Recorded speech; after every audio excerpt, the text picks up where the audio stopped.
Can we talk to someone? Yeah?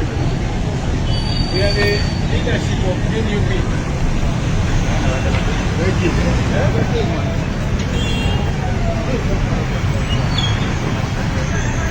Who is in charge here?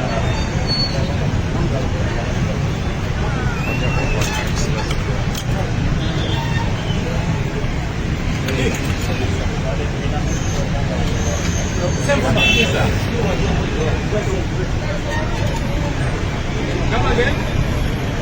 I can't hear you, sir. You want to access our offices. What is the matter? Or speak to the one Or speak to someone in charge. in charge of the operation. I think you have run away. What does the other one do? I don't know. You want to go out of the other. I don't understand this idea.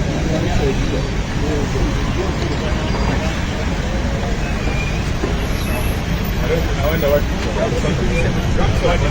Honorable.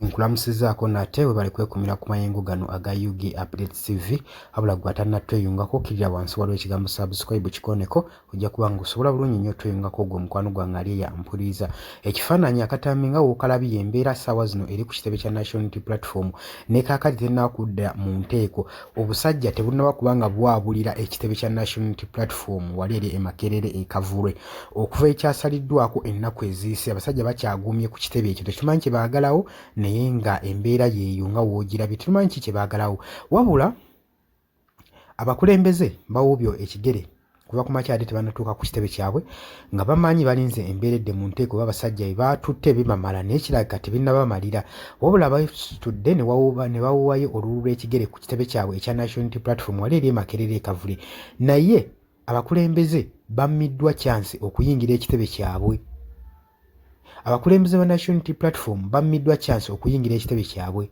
era tulaba bulungi oyo ali mu t-shirt enjeru nga giweresa ennyonyi agezaako okubanga ayogera n'abamu ku bali munda abajaasi n'abasirikale ba government officers abali munda abagaddewo abakugidde abakulembeze ba National Unity Platform okuyingira okwakisesinga ekitebe kyabwe kigambibwa nti nno teri na munnamawulire akkirizibwa kuyingirayo munda bammiddwa access tebamanyi kibakolerayo era kyaweraliikirivu nnyo gwe mukwano gwange ali eyampuliriza eno embeera esiigira ekifaananyi eri gavumenti ku ngeri gyetandise okweyisaamu eri oppositions naddala ebibiina bino ebiri ku oppositions simanyi obawo ebintu ekisaanidde okuba nga bikwatibwamu oba kutya tetumanyi kigenda mu maaso wabula n'abakulembeze bye basobedde bagala tebamanyi kigenda mu maaso ku kitebe kyabwe ekitebe kyabwe bakiwambye kuno kubayita okuwamba kuno kuba kuwamba bawambye ekitebe kya National Unity Platform teri mukulembeze akkirizibwa kuyingirayo embeera tetumanyi wegenda tebenkerera ku kitebe ekyo naye nga security ekyali tight abakulembeze bagaaniddwa okuyingira mu kitebe kyabwe bannamawulire tebakkirizibwa kuyingirayo gwe mukwano gwange ali yampuliriza eyo embeera ekyagenda mu maaso oli ku UG Updates TV kosinza okuba ng'otuuliza we bali kwekumira ku mayengo gano naggambye gwagala otweyunga kukkirira wansi waliwo ekigambo subscribe kikoneko ojja kuba ng'osobola bulungi nnyo otweyungako mukwano gwange ali yampuliriza mbaagala nnyo abali mu diaspora mwe bali kwekumira ku mayengo gano mbagaliza olunaku olwo nti batukomawo buli kimu ekigenda mu maaso tubeere nga tukibatuusaako ekigenda mu maaso ku kitebe